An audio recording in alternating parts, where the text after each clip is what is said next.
اور آج وہ پہلے اس کو نکال دے تو اس کا کوئی بھی تعلق وہ علم کے ساتھ نہیں ہے، قرآن اور حدیث کے ساتھ نہیں۔ اور دوسرا اللہ تعالیٰ نے قرآن پاک میں سورہ الزلزال اس میں ارشاد فرمایا اذا زلزلت الارض زلزالها واخرجت الارض اثقالها وقال الانسان ما لها یومئذ تحدث اخبارها، کہ جب زمین اپنے سخت بونچال سے بڑی شدت کے ساتھ تھر تھرائی جائے گی اور زمین اپنے سب بوجھ نکال باہر پھینکے گی اور انسان حیران اور ششدر ہو کر کہے گا اسے کیا ہو گیا ہے، اس دن وہ اپنے خیالات اور سارے حالات اپنے وہ خود ظاہر کر دے گی۔ تو جب اپنے حالات ظاہر کر دے گی، ہر چیز وہ واضح کر دے گی، بیان ہو جائے گا ہر چیز کا، تو پتہ چل جائے گا کہ واقعتاً وہ قیامت آ گئی ہے۔ اسی طرح جب آسمانی کرے پھٹ جائیں گے، قرآن پاک میں سورۃ الانشقاق میں ارشاد فرمایا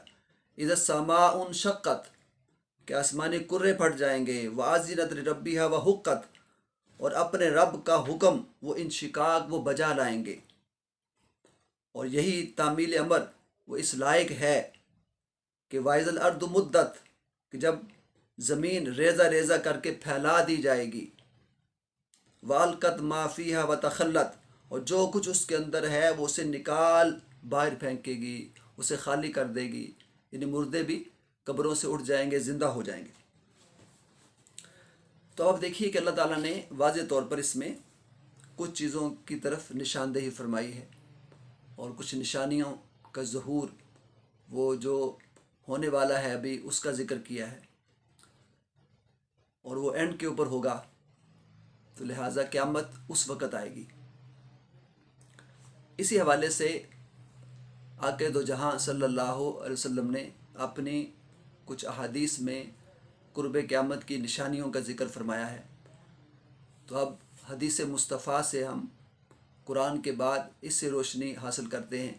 اور جاننے کی کوشش کرتے ہیں کہ حضور نبی کریم صلی اللہ علیہ وسلم نے اس بارے میں کیا ارشاد فرمایا۔ اور یہ جو اتھینٹک روایات ہیں صحاح ستہ کی اور بعض جو صحیح احادیث کی کتب ہیں ان سے میں آپ کو پیش کروں گا۔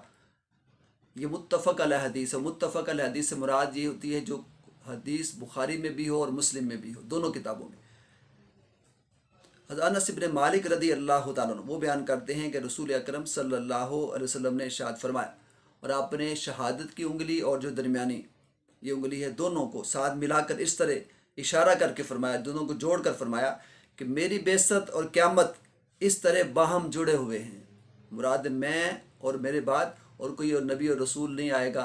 اور کوئی امت نہیں ہوگی، میری امت ہوگی اور اس کے بعد پھر قیامت آئے گی۔ تو یہ ختم نبوت کی طرف بھی اشارہ ہے اور قیامت کی ایک نشانی بھی ہے۔ اس لیے حضور نے یہ بھی ارشاد فرمایا تھا کہ انا خاتم النبیین لا نبی بعدی، کہ میں آخری نبی ہوں، میرے بعد کوئی نبی نہیں۔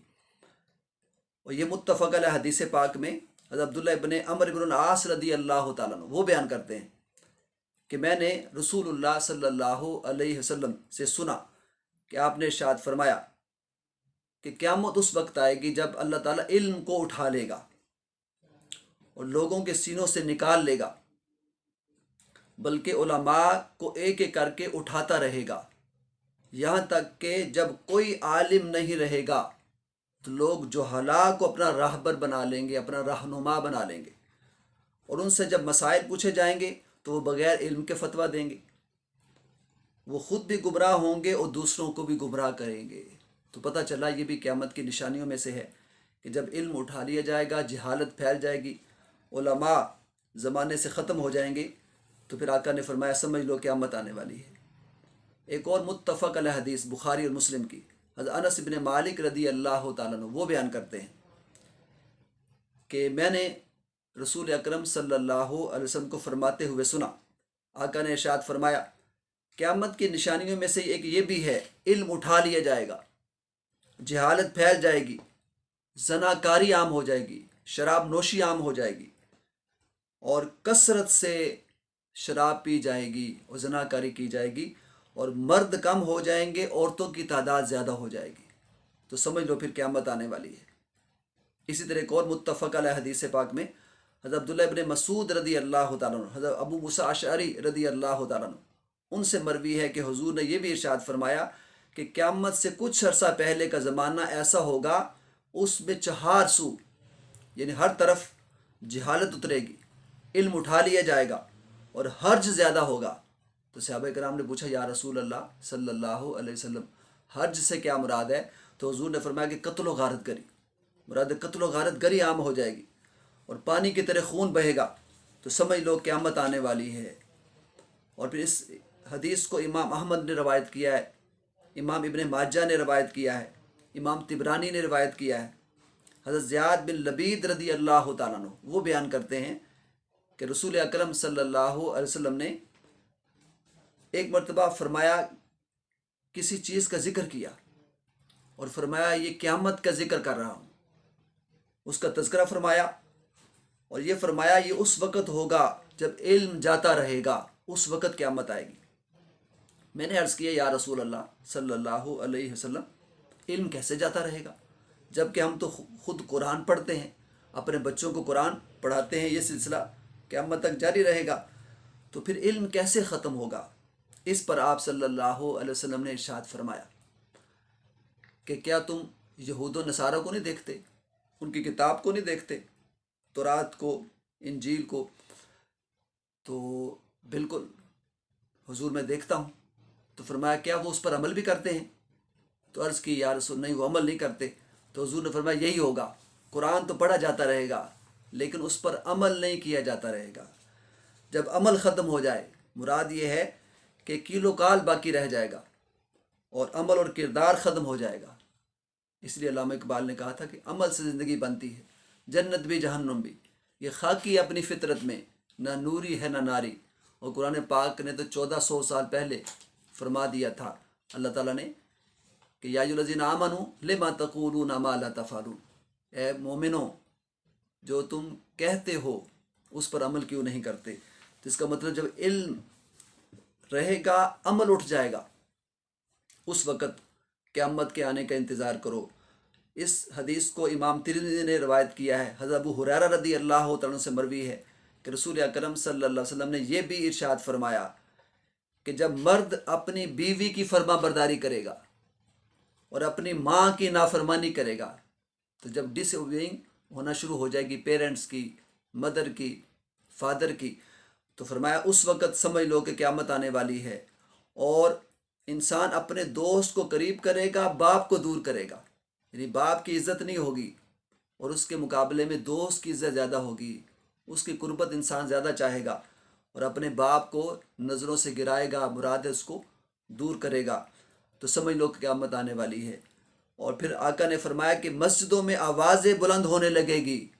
شور شرابہ ہونے لگے گا، لڑائی جھگڑے مسجدوں میں ہونے لگیں گے، یہ تقدس پامال کیا جائے گا مسجد کا، اللہ کے گھر کا، تو سمجھ لو قیامت آنے والی ہے۔ اور قبیلے کا بدکار شخص ان کا سردار بن بیٹھے گا اور ذلیل آدمی قوم کا رہنما بن جائے گا، لیڈر بن جائے گا، اور آدمی کی عزت محض اس کے شر سے بچنے کے لیے کی جائے گی، تو سمجھ لو قیامت آنے والی ہے۔ اور گانے والی عورتیں اور اس کا گانے بجانے کا سامان رکھنے والی عورتیں، ان کی کثرت ہو جائے گی اور کھلے عام اور کثرت سے شرابیں پی جانے لگے گی، اور بعد والے لوگ پہلے لوگوں کو لان اور تان کریں گے، گالی گلوچ کریں گے، برا بھلا کہیں گے۔ اس وقت پھر سرخ آندھی آئے گی، زلزلے آئیں گے، زمین میں دھنس جانے، شکلیں بگڑ جانے، آسمان سے پتھر برسنے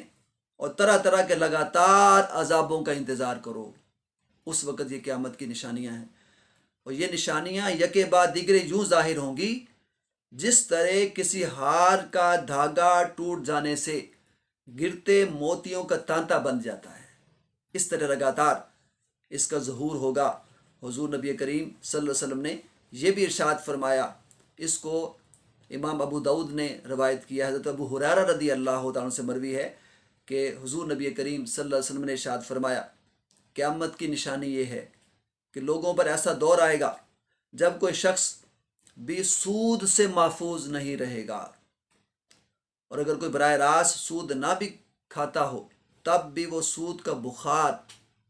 اور ایک روایت میں آتا ہے سود کا غبار بہر صورت اسے پہنچے گا، گویا وہ براہ راست سود خوری کا ارتکاب نہیں کرے گا،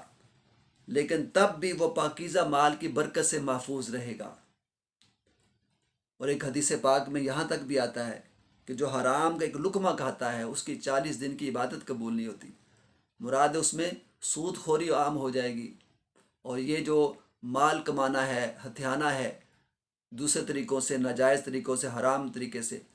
ان لافل مینس، اس کے ذریعے جب یہ چیز عام ہو جائے گی تو اس کا مطلب یہ واقع پھر ان کی عبادتیں بھی قبول نہیں ہوں گی۔ تو سمجھ لو قیامت آنے والی ہے۔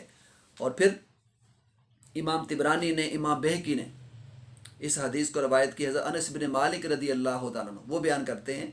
کہ رسول اکرم صلی اللہ علیہ وسلم نے ارشاد فرمایا، جب امت 6 چیزوں کو حلال سمجھنے لگے گی ان پر تباہی نازل ہو جائے گی۔ جب باہمی لعنت ملامت عام ہو جائے، ہر ایک دوسرے کو گالی گلوچ کرنے لگے، اسے لعنتی قرار دے، جہنمی قرار دے، فتویٰ بازی شروع ہو جائے، اور پھر لوگ کثرت سے شرابیں پینے لگے، مرد ریشمی لباس پہننے لگیں، لوگ گانے بجانے اور رقص کرنے والی عورتیں رکھنے لگیں، مرد مردوں سے اور عورتیں عورتوں سے جنسی لذت حاصل کرنے لگے، یعنی ہم جنس پرستی عام ہو جائے، گائز اور لیسبینز کے گروہ بن جائیں، اس وقت تباہی اور بربادی ان کا مقدر ٹھہرے گی۔ اور آج آپ دیکھ رہے ہیں گھر گھر کے اندر یہ چیزیں پہنچ رہی ہیں، یہ قیامت کی نشانیوں میں سے ہے۔ اور پھر نہ صرف یہ بلکہ ایک طویل حدیث میں حضور نبی کریم صلی اللہ علیہ وسلم نے قیامت کی نشانیاں بتاتے ہوئے ارشاد فرمایا، اس کو امام طبرانی نے نقل کیا ہے، حضرت عبداللہ ابن مسعود رضی اللہ تعالیٰ سے مروی ہے کہ رسول اکرم صلی اللہ علیہ وسلم کی خدمت میں نے عرض کیا کہ یا رسول اللہ صلی اللہ علیہ وسلم، کیا کوئی علم ایسا بھی ہے جس سے قرب قیامت کے بارے میں جانا جا سکے؟ تو حضور نے فرمایا، ہاں کیوں نہیں، بالکل ہے۔ اے ابن مسعود، اور آ کے دو جہاں نے پھر وہ علم بتا دیا اور ارشاد فرمایا، بے شک قیامت کے کچھ آثار اور علامات ہیں، اس کی نشانیاں ہیں، اور وہ یہ ہے کہ اولاد نافرمانی کے سبب والدین کے لیے غم و غصے کا باعث بن جائے گی۔ تو سمجھ لو پھر قیامت آنے والی ہے کہ جب اولاد والدین کی نافرمانی کرے گی اور وہ والدین کے لیے بدنامی کا باعث بنے گی، اور پھر بارش کے باوجود گرمی ہوگی اور بدکاروں کا طوفان برپا ہو جائے گا۔ اے ابن مسعود، بے شک قیامت کے آثار اور علامات میں سے ایک یہ بھی ہے کہ جھوٹے کو سچا کہا جائے گا اور سچے کو جھوٹا قرار دیا جائے گا۔ اے ابن مسعود، بے شک قیامت کے آثار اور علامات میں سے یہ بھی ہے کہ خیانت کرنے والے کو امین کہا جائے گا اور امین کو خیانت کرنے والا ڈکلیئر کیا جائے گا۔ اے ابن مسعود، بے شک قیامت کے آثار اور علامات میں سے یہ بھی ہے کہ بیگانوں سے تعلق جوڑا جائے گا اور خونی رشتوں کو توڑا جائے گا۔ اے ابن مسعود، بے شک قیامت کے آثار اور علامات میں سے یہ بھی ہے کہ ہر قبیلے کی قیادت اس کے منافقوں کے ہاتھ میں ہوگی، اور ہر بازار کی قیادت اس کے بدماشوں کے ہاتھ میں ہوگی۔ اے ابن مسعود، بے شک قیامت کے آثار اور علامات میں سے یہ بھی ہے کہ مساجد سجائی جائیں گی، دل ویران ہو جائیں گے۔ اے ابن مسعود، بے شک قیامت کے آثار اور علامات میں سے یہ بھی ہے کہ مومن یعنی نیک اور دیانتدار آدمی اپنے قبیلے میں بھیڑ بکری سے زیادہ حقیر سمجھا جائے گا اور ذلیل سمجھا جائے گا۔ اے ابن مسعود، بے شک قیامت کے آثار اور علامات میں سے یہ بھی ہے کہ مرد مردوں سے اور عورتیں عورتوں سے جنسی تعلقات استوار کر لیں گی۔ اے ابن مسعود، بے شک قیامت کے آثار اور علامات میں سے یہ بھی ہے کہ مسجدیں بہت زیادہ ہوں گی اور ان کے ممبر بڑے عالی شان بنائے جائیں گے۔ مراد ہے کہ ظاہر پر توجہ دی جائے گی اور باطن پر توجہ نہیں ہوگی۔ اس لیے کہا گیا فلسفہ رہ گیا، تلقین غزالی نہ رہی، رہ گئی رسم اذاں، روح بلالی نہ رہی۔ اور پھر فرمایا ابن مسعود، بے شک قیامت کے آثار اور علامات میں سے ایک یہ بھی ہے کہ دنیا کے ویرانوں کو آباد کیا جائے گا اور آبادیوں کو ویران کر دیا جائے گا۔ اور ابن مسعود، بے شک قیامت کے آثار اور علامات میں سے یہ بھی ہے کہ گانے بجانے کا سامان عام ہو جائے گا، اور شراب نوشی کا دور دورہ ہوگا۔ اے ابن مسعود، بے شک قیامت کے آثار اور علامات میں سے یہ بھی ہے کہ مختلف قسم کی شرابیں پی جائیں گی۔ اور اے ابن مسعود، معاشرے میں پولیس والے عام ہو جائیں گے، چغلی کرنے والے عام ہو جائیں گے، تانا زنی کرنے والے عام ہو جائیں گے، اس کی بہتات ہو جائے گی، تو سمجھ لو قیامت آنے والی ہے۔ اور اے ابن مسعود، قیامت کے آثار اور علامات میں سے یہ بھی ہے کہ ناجائز بچوں کی ولادت کثرت سے ہوگی، یعنی زناکاری عام ہو جائے گی۔ اور پھر امام حاکم نے، امام طبرانی نے یہ حدیث نقل کی، حضرت ابو ذر غفاری رضی اللہ عنہ سے روایت ہے کہ رسول اکرم صلی اللہ علیہ وسلم نے یہ بھی ارشاد فرمایا کہ جب زمانہ قیامت قریب ہوگا تو ریشم کثرت سے پہنا جانے لگے گا، اور مال کا جو سود ہے وہ اصل زر، یعنی جو اس کا کیپٹل ہے، اس سے بڑھ جائے گا۔ پھر فحاشی عام ہو جائے گی، عورتوں کی کثرت ہوگی، حکمرانوں کا ظلم بڑھ جائے گا، ناپ تول میں کمی کی جائے گی، بڑوں کی عزت نہیں کی جائے گی، اور چھوٹوں پر شفقت نہیں کی جائے گی، اور بدکاری سے پیدا ہونے والے بچوں کی کثرت ہو جائے گی، اور پھر لوگ باہر سے نرم مزاج ہوں گے، اندر سے بڑے ظالم اور خون خوار ہوں گے۔ اس زمانے میں ان میں سے اچھے لوگ بھی دوسروں کی خوشامد کرنے لگیں گے۔ سمجھ لو قیامت آنے والی ہے۔ امام حاکم نے روایت کیا، حضرت عبداللہ ابن عمرو بن العاص رضی اللہ تعالیٰ عنہ سے مروی ہے کہ رسول اکرم صلی اللہ علیہ وسلم نے یہ ارشاد فرمایا کہ قرب قیامت کی نشانیوں میں سے یہ بھی ہے کہ سوسائٹی میں اشرار، یعنی جو برے لوگ ہیں، ان کا رتبہ بلند خیال کیا جائے گا، اور اخیار یعنی نیکوکاروں کا رتبہ گرا دیا جائے گا۔ تو اس سے پتہ چلا یعنی دنیا دار کی جو عزت ہے وہ زیادہ ہوگی، دیندار کی عزت کم ہوگی۔ تو اس سے پتہ چلا کہ حضور نبی کریم صلی اللہ علیہ وسلم نے جو ہمیں علامات بتائی ہیں، اور قرآن پاک نے جو ہمیں علامات بتائی ہیں، تو آج جو بعض لوگ ایسی علامات بتا کے جس کا نہ قرآن سے تعلق ہے نہ حدیث مصطفیٰ سے تعلق ہے، لوگوں کو گمراہ کر رہے ہیں۔ تو میرا یہ فرض بنتا تھا کہ میں آپ کے سامنے قرآن و حدیث پیش کروں اور اس میں علامات بتاؤں۔ کچھ جو علامات وہ ہیں جن کا ظہور ہو چکا ہے، کچھ ظاہر ہو رہی ہیں اور کچھ ظاہر ہونے والی ہیں، لیکن یہ جو اصل جو قرب قیامت کی نشانی بتائی جا رہی ہے پہلے، کہ نعوذ باللہ کہ وہ یہ جو کرونا وائرس کا تعلق بھی یہ قیامت کے ساتھ ہے، کہ شاید یہ دجال نکل آیا ہے، اس کو بھی دجال سے تشبیہ دی جا رہی ہے، اور امام مہدی علیہ السلام کا ظہور ہو چکا ہے، اور پھر عیسیٰ علیہ السلام کا ظہور ہونے والا ہے۔ تو اس طرح بلکہ کئیوں نے اس کو نکال بھی دیا ہے۔ تو لہذا اس طرح سے بعض لوگ باتیں کر کے گمراہی پھیلا رہے ہیں، جہالت پھیلا رہے ہیں۔ اللہ تعالیٰ ہم نے ان سے بچنے کی توفیق عطا فرمائے، اور ہمیں اصل جو قرآن و حدیث ہے اس کو سمجھنے کی توفیق عطا فرمائے، اس پر عمل کرنے کی توفیق عطا فرمائے، تاکہ جو اصل چیز یہ ہے کہ اس پر عمل کر کے ہم اس جیسی آفت سے اور مصیبت سے جو ہمارے اوپر نازل ہو چکی ہے اس سے چھٹکارا پا سکتے ہیں۔ چونکہ